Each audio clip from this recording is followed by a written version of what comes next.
अभी मेरे पास डॉटसैक का थर्मोशील्ड आया एंड ये कुछ इस तरह एग्जॉस्ट पे लग जाता है और ये आपके सॉफ्ट लगेज को पिघलने से बचाता है एंड इसके बीच में स्पेस है ताकि हवा जा सके और हवा की वजह से ये ठंडा रहता है और लगेज को पिघलने नहीं देता है एंड लगने के बाद मैं आप लोगों को दिखाता हूँ कि ये कैसा लगता है। सो गाइस ये लग चुका है इंस्टॉल्ड एडवेंचर 390 पे and looks good.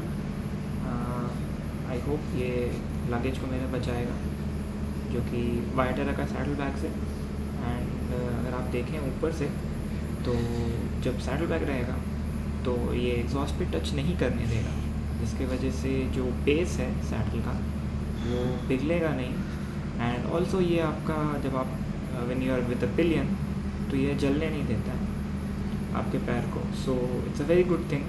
Stainless steel की बनी हुई है। It cost like 1200 rupees but worth the money. और भी कंपनीज हैं but I find it the best. So this is how Dirtsack Thermoshield looks on my KTM Adventure 390. If you find the content informative, do like the video and share your valuable comments